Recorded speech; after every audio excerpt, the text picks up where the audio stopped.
Hello and welcome to No Wrong Choices, a podcast about the adventures of life that explores the career journeys of successful and fascinating people.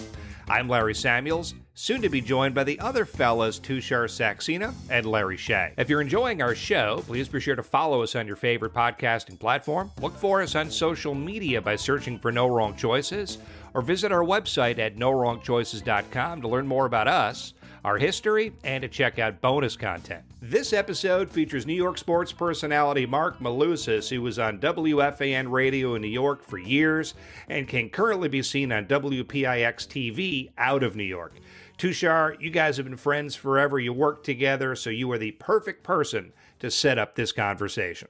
Yeah, I've known Moose since he was an intern over at FAN, so I've called him a friend, for going on almost 30 years at this point, and I've had the opportunity to see him really grow as a broadcaster, and I know you guys enjoy hearing the old stories about, FAN, the behind-the-scenes kind of speak from, FAN in the old days, the 90s, the early 2000s, and, obviously I had a front row seat to a lot of that time, and so did he, and it's a lot of fun to reminisce about the old days with one of my good friends, and Moose is definitely one of those guys. And there are very few.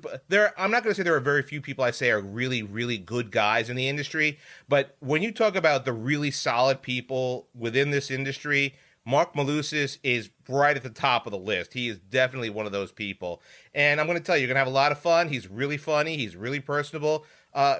Moose is one of my best friends, and there's a reason for that. You'll hear why. Yeah, I was a Mike and the Mad Dog religious follower, I guess you would say. I mean, I was in the music business at the time, and I remember I would listen to the show every single day, but my game changed when they went to simulcast, when Yes Network started and they picked up the video feed of Mike and the Mad Dog, and I would see Moose in the control room, and so I think that's the first time I had really kind of heard of Marc Malusis. I probably heard about him on the radio show because I know they used to bust his chops pretty good on the show and like call him out and so forth. So I'm excited to hear about FAN days and how he got started, how he got to where he is now. I'm sure it's going to be an amazing story. Yeah, and for me, I've always wondered why Syracuse University, which is where Marc went to school, why is it so special? So I can't wait to dig into that and get the inside scoop. So with that, here is Marc Malusis. Now joining No Wrong Choices is the sports anchor, show host, and reporter Marc Malusis of WPIX-TV in New York. Marc, thank you so much for joining us today. Larry's, Tushar, what's going on, boys? How you guys doing? Hey, Moose, full disclosure to everybody out there, this is another one of my longtime friends. I got to know Moose when he was an intern back in our WFAN days from what seems to be a million years ago. Summer now. of 98. Summer was of 98. It really? I knew it was before the turn of the century, but now you're dating us like you wouldn't believe. That was it. Moose, so you've been, I guess, at PIX now for just a little over a year at this point, right? Yeah, it's I think a year ago last week. So what has the transition been? How has the transition been from a guy who's been behind the mic to in front of the camera at this point? It's been great. I mean, it really has been. I think, first off, the news director, Nicole, has been great. My sports director, Todd Ehrlich, has been fantastic. They've been really supportive. It was a case crawl before you walk before you run. They didn't throw me into the deep end of the pool. The other anchors that were there, Joe Masseri and Justin Walters, supportive as well. I knew Gerard Musi from my days over at SNY, so it's been a good transition. It's different than comparatively than doing a radio show 5 days a week or the history that I have of doing radio here in New York. But I think I gained and got a lot of valuable experience with working for SNY for the span of 14, 15 plus years that I did, which I think enabled me where I was able to anchor some shows there, gain some valuable experience and a comfortability on the camera to where I was able to kind of hit the ground running when given the opportunity. But it's been an absolute blast, a big time learning experience the last year. All right, so one of the names you just mentioned, your sports director, Todd Ehrlich. You want to talk about going full circle and this being a large business and a small business at the same time. Todd Ehrlich is one of my mentors. Actually, when I got into the business, first interning, I interned at Eyewitness News, WABC here in New York. Todd Ehrlich was the guy who taught me, got me into the business, and Look at that. there you go. So it's come full circle. So Todd He taught Ehrlich me, and Larry he teaches Shea, you. those are your mentors, correct? Do I have that right? Well, maybe not Larry Shea, but Wow. but definitely Todd Ehrlich. So it's mentors need mentors. Personal boy. right now. It's personal. Hey, Moose, take us back to the beginning. This is Larry Shea here. Take us back to the beginning. Were you a sports fan as a kid? I want to know. There's a vicious rumor that you were a mean bowler, from what I hear. I want you to tell that story. But take me all the way back to the beginning. Was this always the dream? Is this what you wanted to do? Yeah, I was a huge sports fan. I loved watching it. I watched everything, whether it be bowling, whether it be golf, whether it be the NCAA tournament, college basketball. I remember the first Super Bowl I remember is the Washington-Miami game was at 83, I believe. Sounds right, it was. yep. That was the first Super Bowl I remember, and then I fell in love with John Riggins after that game, obviously, and became a Washington fan. The first college basketball game I remember, I was watching Georgetown St. John's at now it's called Carnesecca Arena, but with Mullen and Walter Berry for St. John's and Patrick Ewing for Georgetown. Sure. So I was a huge sports fan. I couldn't watch enough. On my 13-inch black and white TV in my room in Blauvelt, New York, watching NBA playoffs late at night when they were on. It was watching the Knicks on Channel 9. The Rangers used to be on Channel 9 at times. So I couldn't get enough. This is really what I wanted to do growing up. Is I wanted to be. I was a huge fan of WFAN. I wanted to be on the air at WFAN. I wanted to work in New York. I didn't want to go anywhere else in the country, and I wanted to do something involved with being able to be an opinion maker, as they call it now, a content provider, whatever, however way you look at it. I wanted to be an opinion maker and be able to kind of talk about sports and give my opinions on sports. And it's something I talked about when I was at St. Catherine's Elementary School in Blauvelt, New York. Is something that I really wanted to do when I was really young, 6th, 7th, and 8th grade. This was the goal. This was the dream. And I wasn't athletically gifted enough to go out there and play. That's why I bowled. Played a little bit of baseball. I was pretty good at baseball growing up. Not great, but I was pretty good. This was always a lifelong dream. So how did you focus that passion? What steps did you take to make the dream a reality? I mean, it was a lot of hard work. I mean, as you guys can attest, I mean, to kind of strive in this industry, and everything's changed now because there's so many with social media and with podcasts, obviously, and with the gambling companies. There's so many more avenues now to make a living in this industry. But when I was growing up, it was either really terrestrial radio or it was, TV or cable TV or a regional sports network, right? Those were the opportunities that you were looking at when I was growing up. So how did I make it a reality? I went to Don Bosco Prep in Ramsey, New Jersey. It wasn't like I was part of any kind of broadcasting community there.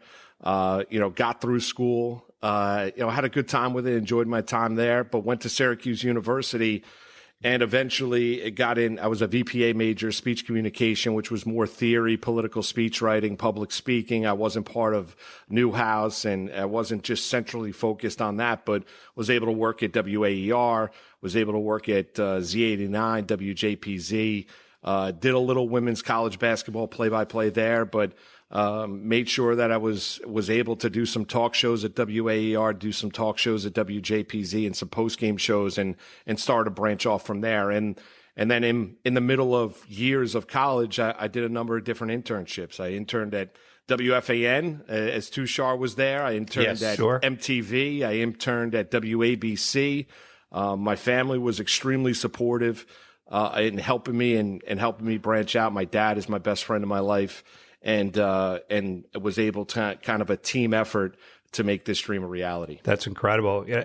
Mark, take me back to, if you would, I know that you weren't in Newhouse, but we all know the legend of Syracuse University with the number of broadcasters that have come out of there, from Bob Costas to Marv Albert, Ian Eagle, and so many others. I've always been very curious, what makes that university so unique and so special when it comes to training these talents, including yourself? Well, number one is the opportunities that it provides, the doors that it opens, the relationships that you're able to create, the network you're able to build upon. When you enter this marketplace, and I don't know if it's the same now as it was then. It probably still is. I mean, I'm in my mid-40s now, so it's conceivably different than somebody just coming out of Syracuse now that's 21 or 22. But you come out of Syracuse, and the expectation is that you know what the hell you're going to do in this industry, and you've been trained to have an understanding of to hit the ground running and be successful from the word go. So there's the instant cachet of graduating and coming from, say, the Newhouse program, or even from Syracuse to begin with in this marketplace. But then it's really what you do from there. Once that door is open, how do you take advantage of that opportunity? What your work ethic is. But I can't speak more glowingly of my time up at Syracuse, to be there and having, public speakers like Bob Costas come by, and the place being sold out, and him, speaking for 45 minutes and then taking Q&A from Syracuse students. It was just a remarkable time. I loved every second I was up there. I even hung around for an extra year and took some grad classes before I entered the workforce. But I really enjoyed it. I tell everybody, enjoy college. When we had internship program at WFAN, after I was through and I was working there, I told every intern that came through, enjoy college, because it's an unbelievable 4 years of your life. Once you enter the workforce, it's never really the same. So I think, to answer your question, Larry, long story long, I just think it's a university that carries such weight in this industry that when you graduate and come from that program, whether it be Newhouse or whether it be speech communication, in this marketplace, I think it opens eyes, and it's going to give you opportunities that maybe some other students wouldn't get. All right, so Moose, I'm always going to say that, obviously the town, New York City is built up of two colleges, right? It's built up of Syracuse guys and Fordham guys. Yeah. This is pretty much a statement all the time. Now, you gave us a little bit of your background over at the Q's, which I actually didn't know. I knew some of your background. I didn't know you were not a Newhouse guy. No. Did you go to when you were doing radio? Was it in your mind that you wanted just to be a talk show host, or did you also want to do play-by-play? Because when I was over at Fordham, my goal was not to ever be a play-by-play guy. I kind of wanted to just do maybe updates and be a talk show host. And it sounds in some ways that you kind of maybe went that route as well. Was that your goal? Yeah, my goal was to do talk shows. That was my goal. I wasn't a huge play-by-play guy. I never really was comfortable doing it for whatever reason. Yeah, same here. Maybe it was self-confidence. Maybe it was just the rhythm of the game. Enjoyed watching it. Maybe it was of being a little having self-doubt about stumbling over my words, whatever it might be. I remember the first practice game I did for WJPZ. The Syracuse women's team were taking on the Lithuanian women's national team. Oh boy! And that's a tough one to do, man. I gotta be honest with you. Might have been some of the worst play-by-play that you've ever heard in your life. Man, that must have been one heck of a roster sheet to look at. Oh my God. It was something else. I remember sitting there, courtside, and you have your recorder and it's set up and you're going through it, and I was stumbling over one last name after another, and that's coming from a guy that's Lithuanian, right? So, and I couldn't even get through the game. So that kind of probably left a really, really poor taste in my mouth. But I've done a little here and there on occasion. It's not something. My goal really was to get on the air. Really, what the goal was to get on the air in WFAN, was to do it in the best place. And the number one sports radio station, which was WFAN, and to do it in New York. I didn't want to be a transplanted New Yorker working in Chicago or LA or Miami. I wanted to do it here. where I called home, because this was the town that I was the most passionate about the teams that were playing. So you were fortunate enough to get the internship at WFAN. You mentioned a couple other internships there as well. I don't know if they came at the same time or in concurrence or what have you. You could talk a little bit about that. But it does sound like your dream was to go to FAN, so you get that dream internship. What happens when you get there, and was that done through Syracuse? Was that a school factored internship, or did you do that on your own? No, it was school. There was like a time where you had to apply for it. And I remember at the time, I think Adam Shine had interned the year before, and Adam and I go back to Syracuse and to WAER. And I've known Adam, and he's been obviously widely successful. I'm so happy for him. But he helped guide me through it at the time, and I think he was like, okay, you have to apply here. Syracuse certainly helped, but it wasn't through Syracuse that I got it. I applied for the internship, and then you had to go down and you had to interview with Eric Spitz and Eddie Scazzeri, and then you find, you wait for the phone call. At that time, it wasn't, smartphones, we weren't getting texts. You gave actually a home number, and someone would call you, and if they missed you, they left a message on your answering machine, and then you'd call them back. So that's how all that worked, and I was excited for it because I knew, that's the spot where I wanted to be, and I knew that if I did well there, that other opportunities would present itself. It's funny. I'm laughing. I remember when I was a senior in college working for networks and things of that nature, they would call during 9 and 5, whatever, during regular business hours. I would have to brief my roommates to answer the phone like a real human being during those hours, so we actually sounded like grown-ups. That's what I'm flashing back to. So you get into WFAN. What did you do? What were the responsibilities, and how did things take off from there? Yeah, well, part of it was to do whatever I told him to do. Oh, yeah, basically. Well, you have to understand. I mean, once you get the call that you're going to be an intern, and I remember, driving down and with my dad that day over the Triborough Bridge and getting dropped off for the interview and walking in and making sure my tie was straight and that I was wearing, a blue blazer and stuff like that and khaki pants, and walked in. I probably looked like a guy that just got out of a Greek fraternity. But, walking in there, nervous as anything. And listen, when I get nervous, I have a tendency to sweat, like a lot of flop sweat. Like your mentor, Tushar. Yeah, no doubt. Yeah, is that where it all started for the two of you? You're sweating profusely. That's exactly right. It's never a good look when you have a heavy-set guy that's sweating profusely, and then all of a sudden you have a case of cotton mouth because you can't get your saliva going because you're so nervous. Because this is, I grew up listening to WFAN. I grew up listening to Mike and the Mad Dog. When I was at Don Bosco, and we'd have a long drive home, or bus ride home, I should say, because there's some other guys from Rockland County that would go to Bosco over in Ramsey, New Jersey. I'd have my Walkman on, I'd put my headset on, and I'd be listening to Mike and Chris when I get out of school, which was about 2:30, 2:45, and for the 30 to 45 minute ride home. So just walking into Kaufman Astoria Studios and walking down to the basement and past where they taped Sesame Street and the Cosby Show and other stuff that was on Lifetime, and walking into that room, and you were nervous as nervous could be. So when I got that internship, I was extremely excited. I wanted to make sure, and I was given some guidance by Tushar, by Joan Chen, by Ellen, by Rich Ackerman. Basically, everybody here knows sports. Nobody cares, and nobody is going to be impressed by your sports knowledge. Just shut up and do your job.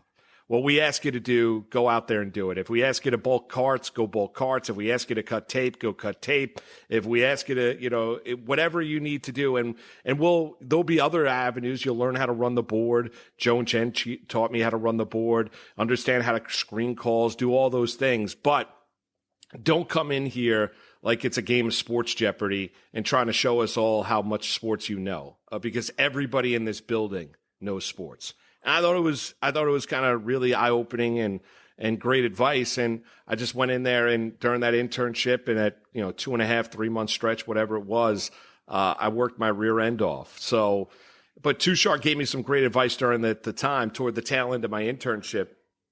And I'll never forget this. I passed this advice off from, I teach a class over at Iona now, and to other students as well. the advice was, if you want to be on the air, go be on the air.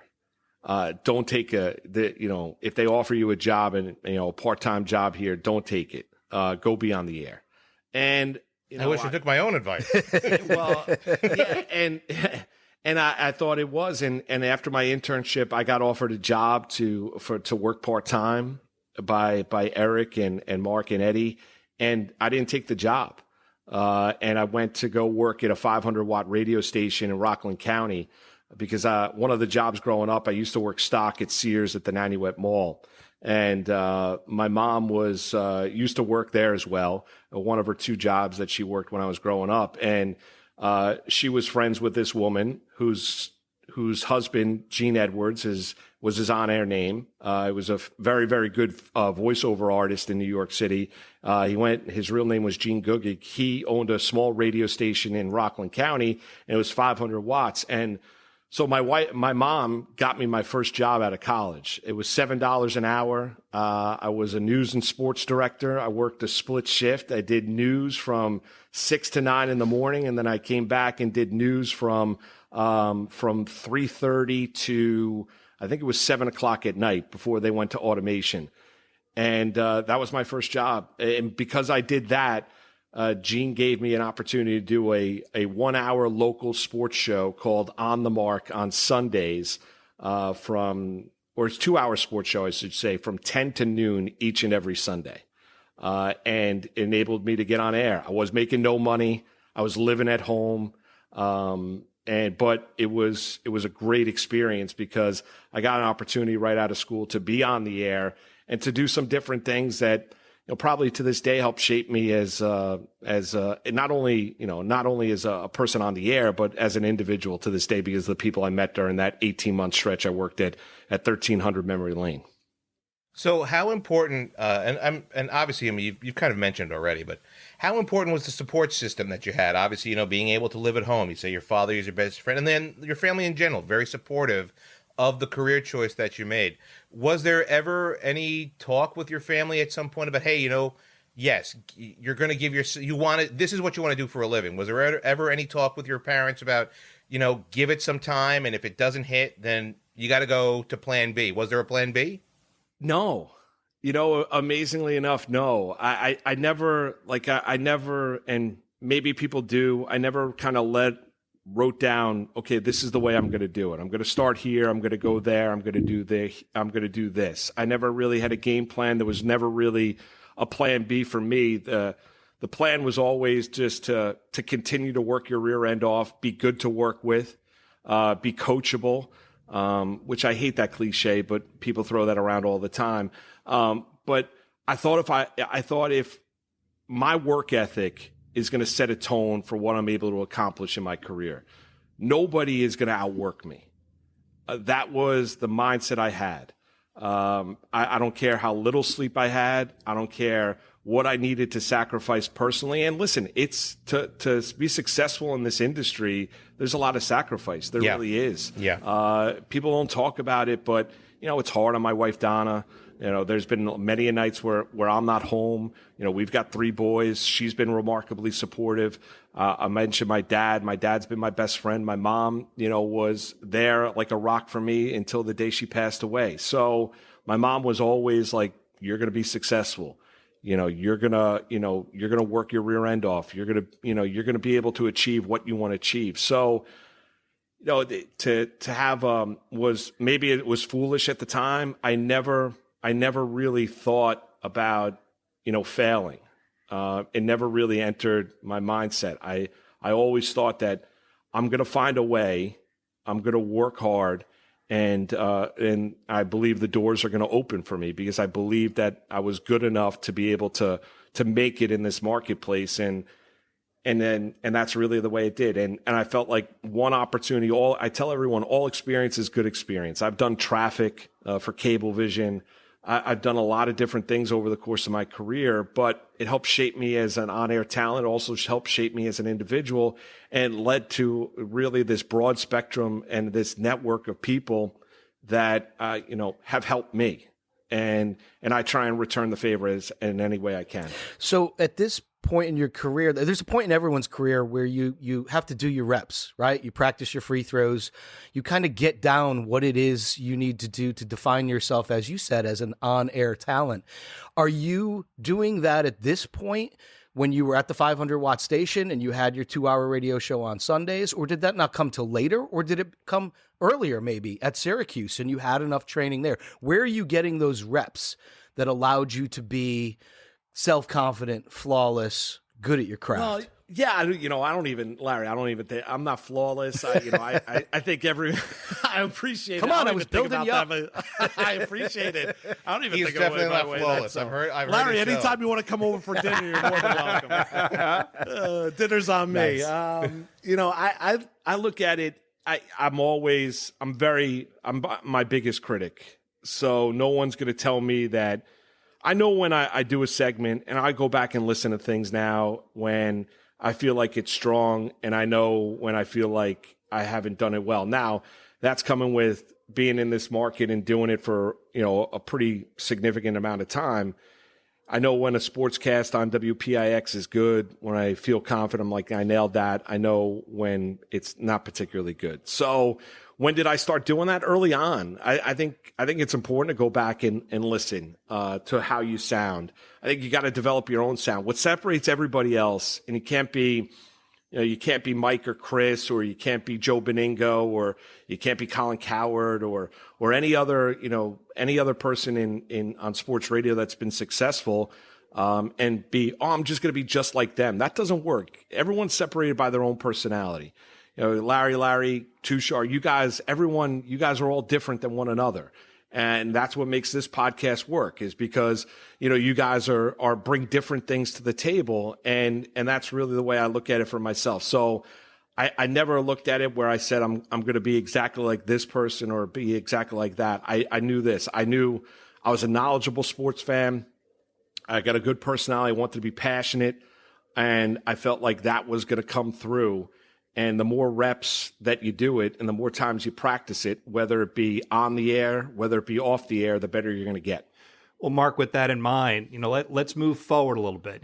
When did Marc Malusis start to break through, and what did that look like? I'm sure go ahead. Yeah, so I was at Memory Lane for about 18 months, and I called, and I had reached a point where I was just like, I've done enough of town meetings and local sports stories. Not that there's anything bad with it. I just wanted to do something else. So yeah, you've outlived the area at that point. Right. So I called Eric Spitz and I said, hey, I had keeping in contact with him. And I called Eric and I said, I'd like an opportunity to come back and work part-time. He's like, all right, well, come in and we'll talk. So I went in, and at that time, I didn't realize it was going to be an interview, and it was, and Scazzeri was there, and, they would traditionally play good cop, bad cop, and Scoz was the good cop, and Spitz was the bad cop. Not saying Eric's a bad guy. It was just the role that they would play, and I joked around with them and would joke around with them to this day about that very fact of how that interview went.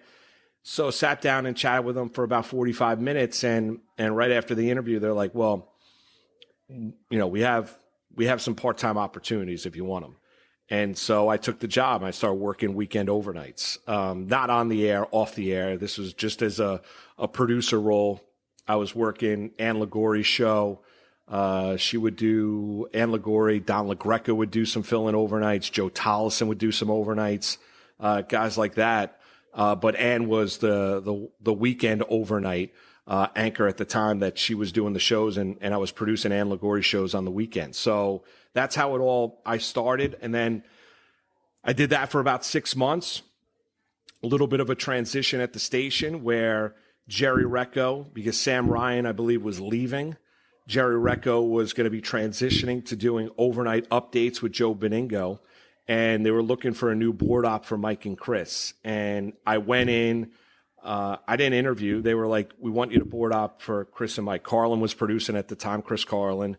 And I went in and the first day, I remember this story to this day. It's a strange one. They were talking about Herman Moore. And the wide receiver from Detroit. Right. And Herman Moore played college at Virginia, right? And they couldn't think of who the quarterback of Virginia was at the time when Herman Moore was there. And the answer was Aaron Brooks. And I'm like a wet behind the ears. Like, I'm in awe. First off, it's Mike and Chris. Right, absolutely. It's a show I grew up listening to. It's the number one sports show that's ever been in sports radio. And I told Carlin, I go, it's Aaron Brooks. And he's like, are you sure? And I'm like, I'm 100% sure. It's Aaron Brooks.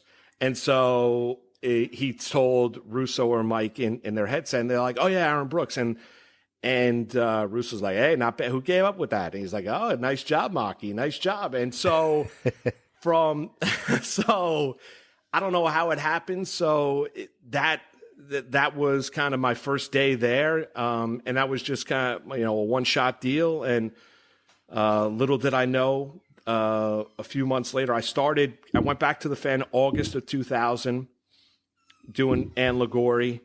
March of 01 is when I became the board op for Mike and Chris, when Recco became the overnight update anchor for Joe Beningo. And from that point forward, my life changed forever. All right, so let's talk about the change your life forever. So how long were you board opping for Mike and Chris? I board op for Mike and Chris for nearly 3 years. And then I became their producer. What opportunities from the board op and producing were you able to springboard into? So from the board op and producing, Eric Spitznau. I would give Eric tapes from when I was doing the shows. I was still doing the shows at WLIR when I was transitioned to doing the weekend overnight stuff at WFAN. So I was still doing the local sports radio show just to continue to do reps and do shows. And I would play it for him. And he'd give me, he'd give me blunt reviews. This was not great. This was good. I like this. I didn't like that. You need to improve on this. And I appreciate, all the honesty that Eric gave me to this very day. Came up to me one time. He was like, listen, we're looking for some fill-in anchors, part-time anchors. Why don't you make me a tape? I was like, okay, I'll make you a tape. So what year is this? This was the year that, because I remember the update I did, Danny Almonte was in the Little League World Series. Wow. Striking everybody out. He was 40 years old, is that right? Yeah. So you got to, I don't remember the year offhand, but I remember in the update tape that I made for Eric that I did a story on Danny Almonte and the Bronx team and how he was striking everybody out left and right. He happened to be like 18 years old at the time, but still, 20 years old. Right? Yeah, right. But still, at that time, he had no idea that Danny Almonte was that old. But I did that, and I made a tape, and I left it in Spitz's mailbox. That had to be like a Tuesday or something. Left it in his mailbox. The next day, I show up to work, and Eric's like, oh, can I talk to you for a minute? And we walk back to Chernoff's office, and they sit down. They're like, tape was awesome. And Eric was like, it was the best audition update tape that he's ever heard. Wow. And I was like, that's fantastic. That's really glowing review. I appreciate it. I was like, I gotta be honest, I was like, unbelievable. So they're like, we need some, we're going to need some work, some update people on the weekends on the overnights. And we're going to give you one of the days, and Kyle Casey is going to get the other day. I'm like, awesome. Fantastic. That's great. I couldn't be happier. And then I started working on air, doing updates. And then the first time I ever hosted a show, I began with Mike and Chris March of 01. The first time I ever hosted a show, I believe, was a Thanksgiving night of 2001. Was the first time I ever hosted. It was an overnight. Nobody called. Nobody listened. I was extremely nervous. And then the kind of went from there. So I want to talk about the climate of WFAN, because this is an important period. You were there during a really instrumental period in time. But I don't want to gloss over the Mike and Chris stuff, because, I think we all grew up listening to Mike and the Mad Dog. And I got to know Chris from Sirius XM. And the one thing I know about Mad Dog is if he finds something out about you, he is going to ruthlessly come in every day. Like, he finds out I'm a Buffalo Bills fan. He couldn't run to my desk fast enough every Monday morning to talk about how bad my Buffalo Bills were. You know, steroids, this. He finds out a couple things about you, and Chris is ruthless with busting your chops about it. So I want to know what it was like for you during that period working for two huge personalities. Iconic personalities. Personalities. And I assume you're doing that while you're getting the hosting stuff on weekends, overnights. Is that all happening concurrently? So I was working with Mike and Chris 5 days a week as their board op, and then eventually became their producer, and I was doing weekend work, whether it be at WFAN, and then eventually I was doing some weekend work at Sirius. And Chris is a sweetheart. He's you know, this is he's one of the best people you'll ever meet. One of the best people you will ever meet, but he couldn't run to my desk fast enough to bust my chops. I mean, that is Chris. Yeah, I'll give you. So Chris was a speaker at Donna and I's wedding. Oh, great! Oh, wow. He did a reading. He did a reading at the church, and everybody that was at the church that day, and Chris is awesome, and Mike's been really good to me. Chris, in the reading, he pronounced it man and woman. I was imagining Lou Gehrig's speech in my head. No, it wasn't. He was doing a reading, from the first letter of Paul to the Corinthians, whatever it was. But he had like a handful of like 7 or 8 readings that he could pick through and thumbnail through. So he picked one when Don and I were going through everything. It was awesome. You're sitting there with number one is 2 Goliaths of the industry that created the medium, that as a tandem was the best sports talk radio show that's ever been. Hands down. And I'd probably make the argument that ever will be. Yep. Because of what they were able to accomplish. And they deserve all the credit for that. Those that put them together, but for Mike and Chris to go out there and execute. So as a, wet behind the ears, 23, 24-year-old, whatever it was at the time, to be sitting there and listening to 2 guys who've already established themselves as being the best in the business, the learning experience is remarkable. Number one, how to put together a show. Number 2, guests. If there's any limitations on guests, those guests don't come on the air. Number 3 is how to cultivate calls, get people to react. Not saying that Chris and Mike ever said something they didn't believe. They don't. But just the angles and the way and the tone and temperament in which they would attack a subject.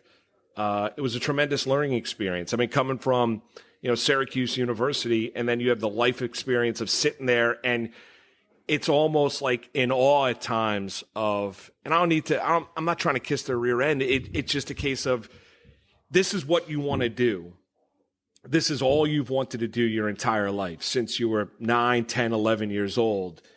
And based on, hard work, opportunity, being in the right place at the right time, you get to work on the number 1 sports radio show in the country. It's the pinnacle, no doubt. It was a remarkable opportunity that I will talk glowingly about from now until my last day here. So it shaped me. I mean, in ways that probably I can't even explain the way that it shaped me. And I'm not saying that every day was great. It was great. I mean, there was a lot of pressure with that show as well. I mean, you need to produce you put together an open, it's got to sound tight. It's got to sound right. So, but I was all about it because there was a sense of, you tell people you were working on Mike and the Mad Dog. I mean, that carried a lot of weight, carried a lot of merit. Tons of weight, boy. And it was a remarkable opportunity that I had. What was the dynamic of the station beyond that at that time? We all mature and grow up from different experiences. I'm kind of wondering, like, what are the relationships like between you and the other hosts? Was it like a locker room, a college fraternity? Like what's the environment of the fan in that era? Oh, it was unbelievable. And number one, we're in like a dump of a place. I mean, we're all the way down. We're underground. In a basement. We were in a basement to the point where, there was one point in time in the WFAN newsroom, the men's bathroom upstairs was leaking. Oh, geez. And it was the water was pouring down in the middle of the WFAN newsroom onto the desk. But it had character. You could sense the history of WFAN every time you walked in the building. It wasn't the most modern looking place. It didn't have the best of amenities, but you would walk around and, you had Joey DeFazio doing voiceovers. You walked into the newsroom, you're there, you see Charles McCord, you see Bernard McGurk, you see Imus in the morning, who you were told as an intern, never look him in the eyes. He's walking around, never look Imus in the eyes. Never address him unless he addresses you. Always, if he's approaching, just look down, look away, never look at him. So that's what you were told as an intern, but you had Don Imus doing the mornings. You had their entire crew in the newsroom sitting there. Steve Cohen was there, Eric Spitz, Ackerman, Tushar. You get to the night crew, Steve Summers is on the air, Joe Beningo doing overnights. The midday show had a number of different people, whether it be the iconic Susan Waldman, Jody McDonald, Sid Rosenberg, Joe. Then eventually the fill-in work, Ian Eagle, developed a very good friendship with Ian over the years. It was something that it's really hard to kind of put it into context about what it meant to walk into that room and walk into that newsroom and then be able to kind of riff, talk, have conversations about sports or about really anything else with guys that now, and men and women that have accomplished so much in this industry. It was a crazy time to grow up in radio. I always talk about this, and I think we as FAN alums, I think sometimes we gloss over because, I'll always say this, that my time at FAN is probably the best time I ever had in radio. I always say that obviously I went to WFUV, and that was grade school compared to what I did at FAN. That was real college to me. FAN was real college to me. And my time there, I'll never get back. When I look back, though, on some of those times, don't you think at times that maybe the atmosphere at times was super competitive amongst all of us? Oh, no doubt. Everyone was looking to get on the air. Yeah. I mean, everyone, I don't think there's any doubt about it. Everyone was looking to, when I did my first show, November 2001, November 2000. The next time, I couldn't wait to get on the next time. I think I went like 11 or 12 months before I was on the air again and doing a show. Yeah, there were people that were, but isn't that really where you see everywhere else? Everyone's striving for more and striving to kind of accomplish and reach their goals. They're not really settled into what they were doing. But yeah, I think a lot of the guys and the gals that came into WFAN were ultimately looking to use that as a launching pad, either number one, to get on the air at WFAN, or use their experience on WFAN to get on the air someplace else. So, yeah, I think it was extremely competitive. I mean, it just is. I mean, this industry will drive you crazy. Totally. And that place, especially at times, could be, you could use the end of the show to push you forward. Yes. Or it could drive you bonkers. Totally. Yeah, drive absolutely crazy. I mean, you could be paranoid. You could be looking over your shoulder left and right. Yeah, I don't think there's any doubt. It's a matter of how you handle it. And mind you, I think anyone that handles it well, and I haven't handled it well my entire career. I got to be honest with you. My dad, he deserves probably pay for being my therapist my entire life, because I've had numerous conversations with him driving home from WFAN back in the day. So yeah, I think it's hard to kind of put it into words when you look at that time, when you're that age and you have great aspirations. The word of the day is patience, and it's really hard to be patient at that time because you feel like you're in the right spot, and you're not the only one. There's a number of people there that are looking to try and achieve the same exact goal that you are. And there's only going to be a certain number of people that can. Let's move things a little bit forward now. Obviously, we spent a lot of time on the FAN days. So the FAN days also led you next to doing Rutgers football as well, right? Yeah. So I mean, I've done so FAN.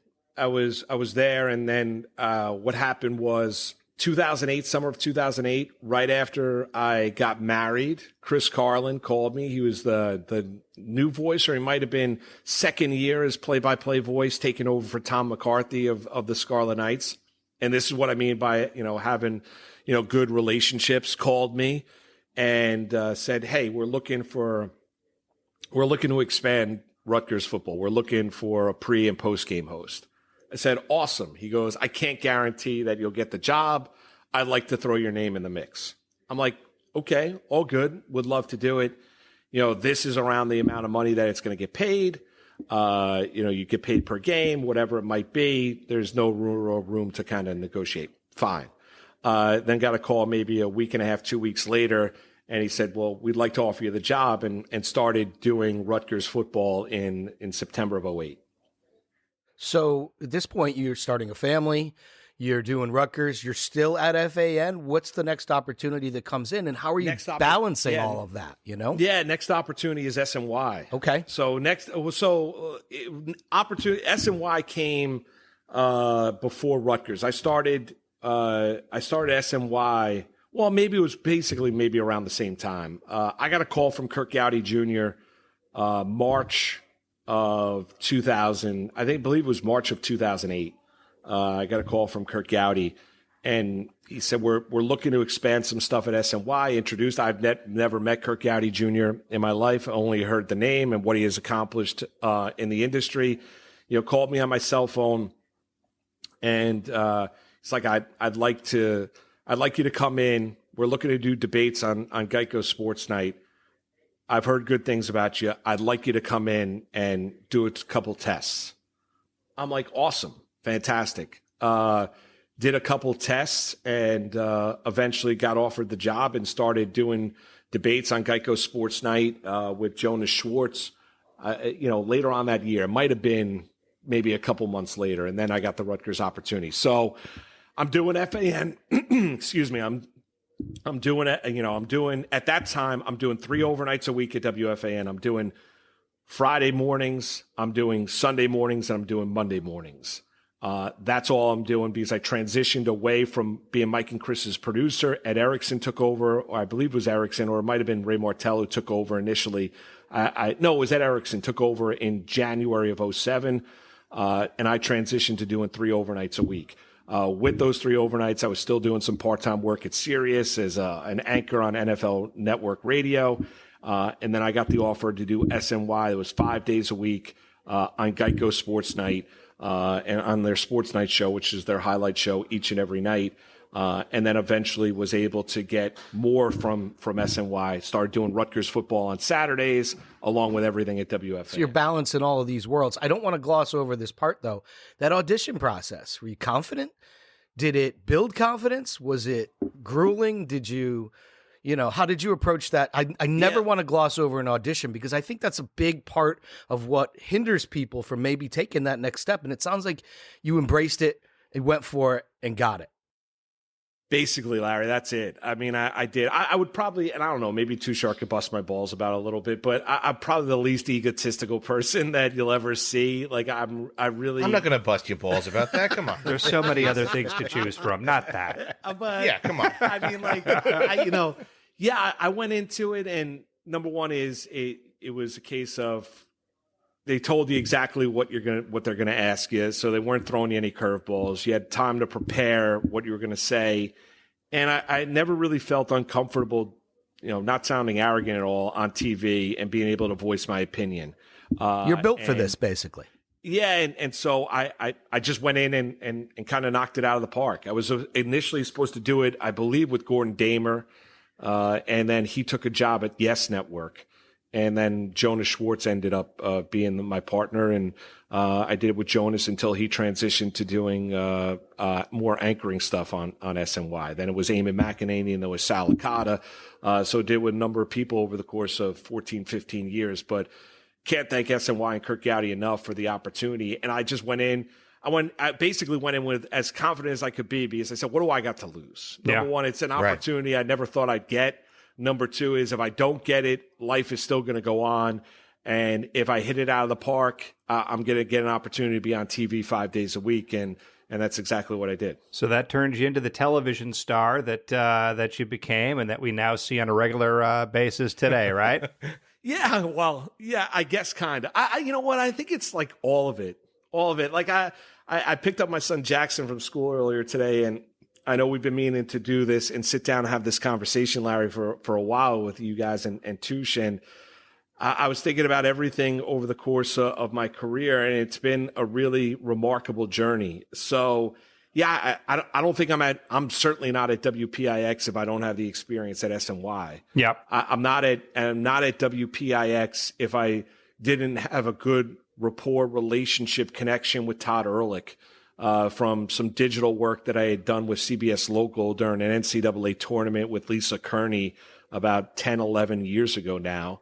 And then he gives me a call, and then went in and stepped into the office of Nicole, the news director, and had a really good interview. And later on that day got offered the job. So, and, at that stage, you want to talk about a nerve-wracking interview. That was an interview, number one, that I was extremely nervous about. Number one, I don't have a history of being a sports anchor, no less a lead sports anchor. I was excited for the opportunity, but you want to talk about real life stuff. Like that's real life stuff. Yeah. I just lost my job at WFAN as a regular host, during middays, doing middays. And, I got a family. I've got 3 boys. I got my wife, bills keep rolling in. So I stepped into that, and I remember, like, my mom passed away 3 years ago, and I held rosary beads in my right pocket and said a prayer before I walked into the building, that it would go well, and it did. So that clearly was one of the biggest breaks of your career, and it changed a lot for you going forward. One of the things that we like to talk about on this podcast is, perspectives, no wrong choices. We learn something from every experience along the way. When you look back at your journey, are there any big mistakes that you made along the way that you learned from that are worth highlighting? Big mistakes. Probably meeting me would be or regrets or something that, just didn't go the way you expected. You made a choice and you're like, I really wish I had done this instead. Yeah, I mean, maybe there were times where I was, had opportunities to leave WFAN, and maybe I was kind of blinded by that goal at times. Like I had an opportunity to leave for a radio station down in Miami. They flew me down there. Sid Rosenberg helped set it up and interviewed down there, and just didn't want to pursue it. The stadium had an interview, flew me out to Chicago. They offered me a contract, and I decided to stay in New York. I wasn't ready at that time to move to Chicago.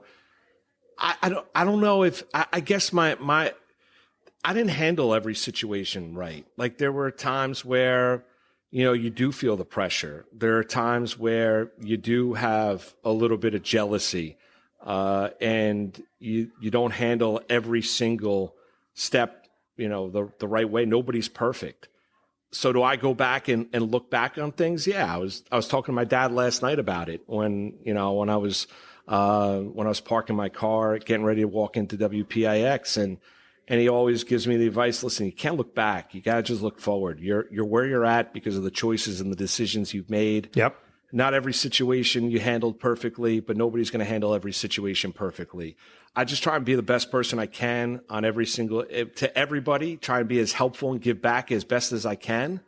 And that's kind of guided it. But, do I think back, maybe I should have pursued play-by-play, or maybe, I should have been more aggressive in pushing myself and not chasing WFAN. But I got to be honest with you, I don't know if I would have looked back on my career and not having the opportunity to work during the day at WFAN, and I was afforded that opportunity to do middays for 2 years. I would like to have last longer. It didn't. What am I going to do about it? I'm in a really good spot now, enjoying what I'm doing and branching out and doing a lot of different things. So, I don't have great regrets. Probably some relationships. My wife busts my chops all the time that I'm not great getting back on text messages. My wife busts my chops that I've got like 60,000 emails. And not all of them, a lot of them are junk, by the way. But I don't respond all the well. My voicemail box is full. I don't have a calendar for us to set it up for our kids. Like, there are things I need to do that I don't do, or that I'm a procrastinator. I don't think you would have done that anyway, even if you had the life pretty much on key, boy. Yeah. So I don't know if I look back on anything. I never really, I never really wanted to leave New York, and I didn't. And up until this stage, knock on wood or glass, I'm sitting at a desk right now. I never really wanted to go anywhere else. Maybe I'd be in a different spot, and, better. I don't know. I just didn't want to leave this city because I love this tri-state area. I love the sports in this area. I love the passion of the sports fan in this area. Moose, in many ways, your story and mine are very similar in that sense, right? Because I also had the opportunity to go to other markets when I, obviously got out of school early. I had the opportunity to go, and never wanted to because I love New York. As crazy as that sounds, as cliche as it sounds, I love this area. I love the juice. I love the action, and this is where I've always wanted to have my career. I was going to ask you, are you still invigorated by the job? And that question's kind of moot now because, yes, you are still invigorated by the career. Yeah. I guess the question I'll ask you then is, you said it yourself near the beginning when we started talking, that there are so many new ways to be on the air and be, let's say, an opinion maker. Is that a good thing or a bad thing, in your opinion, for folks wanting to get into the industry now, to find these extra avenues in? Does it lend to too many voices? Yeah, to an extent, but I think everyone takes in media completely differently now than we do. Like my kids aren't listening to sports talk radio. They love sports. They love playing sports, but they're not locked in. They like, my oldest son, Jackson, they like watching YouTube, or they like watching YouTube shorts. They like, maybe listen to a podcast. They love listening to the Disney Channel, but they're younger, right? So if you go back, moving it forward, teaching a class at Iona, and you pick up stuff from students, and it's a grad class, and all the students are in their early 20s, but they're not locked into terrestrial radio on a day in, day out basis. They're able to pinpoint what they want and find the podcast that serves their need, whether it be a gambling podcast, a horse racing podcast, an NBA podcast, an NHL podcast, a podcast specific to your team that you root for to get the ins and the outs. There's so much out there. Now you want to say, is that good or bad? Well, I think it's great because it enables you, every man and woman out there, to be able to get an opportunity to voice their opinion. Now the question is, how do you separate yourself? Because there's so much out there. There's so much on social media. There's so many podcasts. Like, just, hop on your iPhone and look at the amount of podcasts. Search a subject matter. And for every subject matter you search, there's 10, 20, 30 different podcasts. Don't tell us that. Don't tell us. I think I heard 1.4 million the other day. It's insane. But how do you separate yourself? Sure. Yeah. How do you, nowadays, so it gets a little bit more, it gets a little bit more difficult to be able to do that. But like when I started, there were 3 different paths. Now there's 12, 13, 14 different paths. Now the question is, okay, well then how do you make a living? Because with all of that, you have to do more. You have to be more diversified. You have to be able to do a number of different things, because it's no longer the case of just having one job, right? There's only so many NFL analysts that are making, $2 million a football game, right? More often than not, you go around the country. If you want to support a family, have a family, if you have single your entire life, then you know what? You don't have to worry about that. But if you want to get married and have kids, or, and stuff, you need to do more. You need to, you maybe need to have a second job. You have to have alternate areas of income that are coming into the family to be able to support everything, like the 2-income household. So my point being is that it's great, Tushar, to answer your question, long story long. I think it's great that there's so many different opportunities for people to do things, to branch out. Now the question is, how do you separate yourself? How do you become a voice over all the millions of voices that are out there that people are going to respond to? That is the real decider and real separator when you look at the industry now. I'm so glad you talked about all the various things you have to do to piece together a career, because I think early on, especially, that's kind of what you have to do, right? You got to, part-time here, a shift there. And you talked about Iona and teaching. And I think that's a perfect compliment, because you sound like such a good teacher and a good mentor for those people who are listening. And for those people out there who want to get into this industry, run. Give it Run Forward, fast. sideways, backwards, which way? Give us some action item. What should they be doing? What should they be focusing on? How can they best line of advice you could possibly give somebody who wants to do this for a living? They should focus on a finance degree. Yeah, right. Go be a doctor. It's all. Yeah, go be a doctor and go do something else. Go work in finance. I know people who have worked in finance that retired at like 45 and own an island in the Bahamas. No, my best advice is be your biggest fan, because I think if you are not to be arrogant, or there's a difference between arrogance and confidence and being your biggest fan. Not everything you do is going to be the best thing. You're going to have, you asked me the question about regrets, you're going to have regrets. You're going to have missteps. Not every relationship is going to flourish. Not every decision is going to lead to you opening up another door. And this industry is also plays to the point where there can be it's a very cutthroat industry. It's hard to find true friends and true people in the industry. And that's okay. Just have an understanding of what you're going into. And you have to be the biggest proponent of yourself. Never have anybody tell you you can't do something. When I was at Don Bosco Prep, I had a chemistry teacher, Kevin Kilduff. I still think he is teaching there to this day. Would make fun of me in an AP chemistry class because of the way I spoke. Wow. Every time I took the class, would talk about the fact of how I was a slow talker. And then other kids in the class would make fun. So I was dealing with that when I was going to, a Catholic high school in Jersey. And that's the point where it bothers me, and it has bothered me, and it still bothers me. Obviously, I bring it up on this podcast, but my point being is that I didn't give a crap what he had to say. And I was going to be successful. I was going to try if I was going to fail in this industry, it wasn't going to be because I didn't try everything I could to be successful. And I wasn't going to tell anybody that you can't do something. I remember I sat in the interview with the news director Nicole at WPIX-11, trying to get this job for being the lead sports anchor. And I said, I've proved people wrong my entire life. And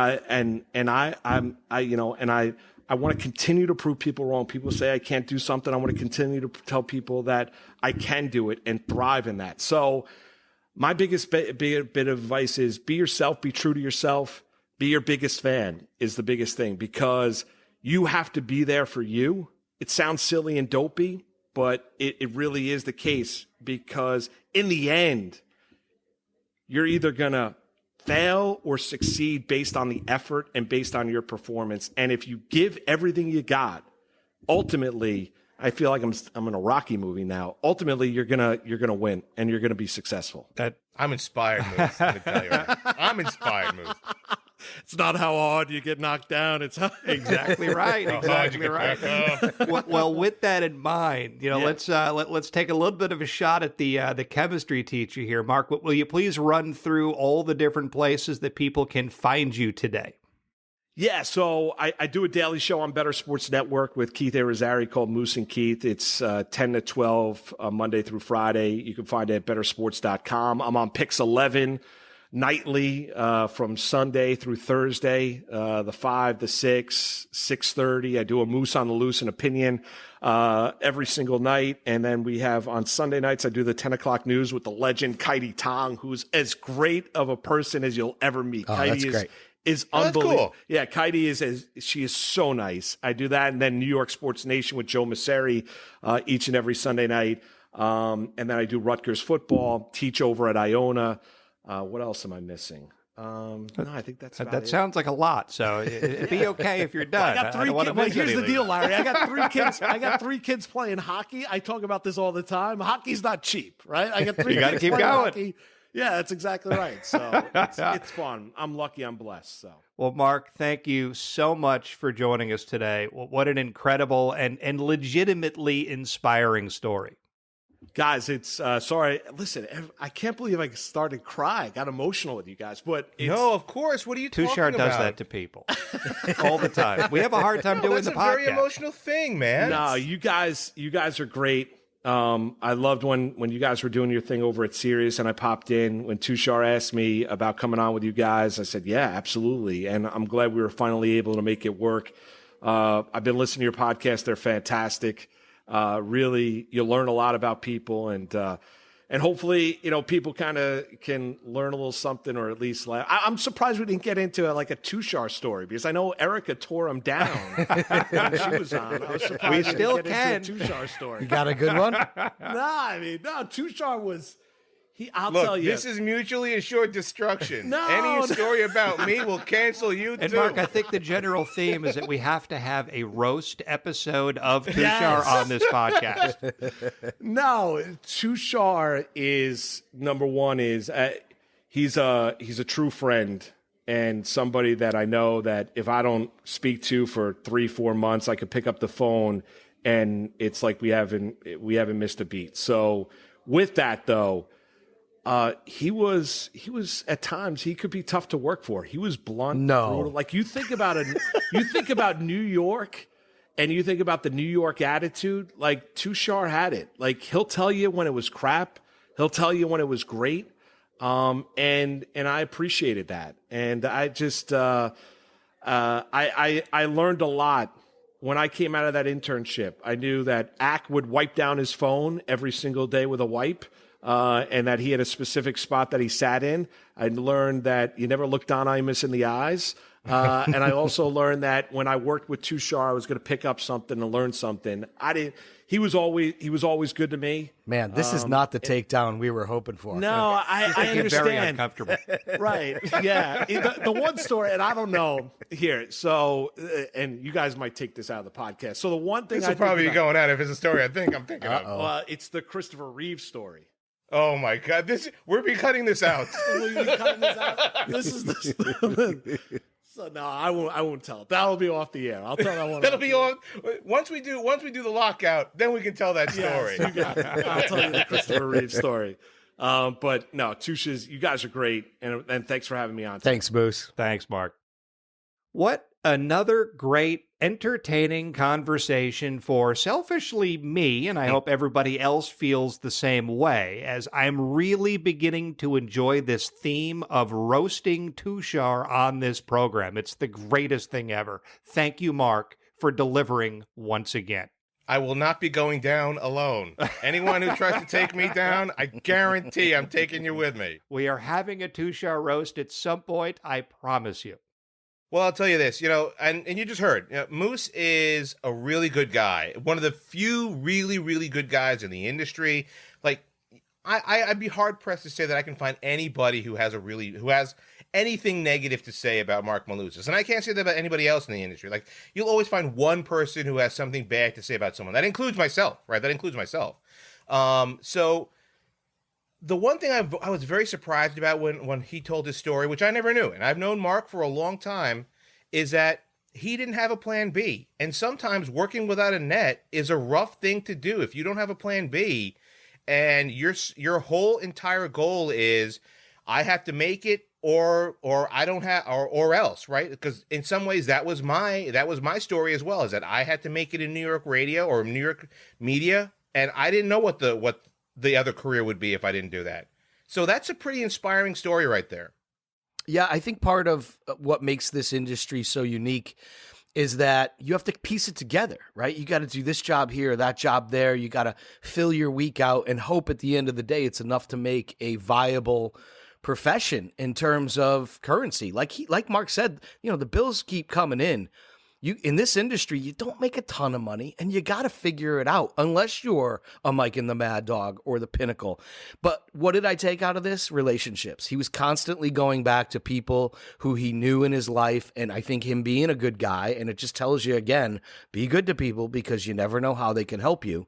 But relationships, he was constantly getting an opportunity because he knew someone and they liked him, right? That's a big thing. Be your own biggest fan, I think, is great advice, because that builds confidence too, right? It allows you to feel your presence, work your way in the field, and have confidence in what you're doing, delivering the goods, as they say.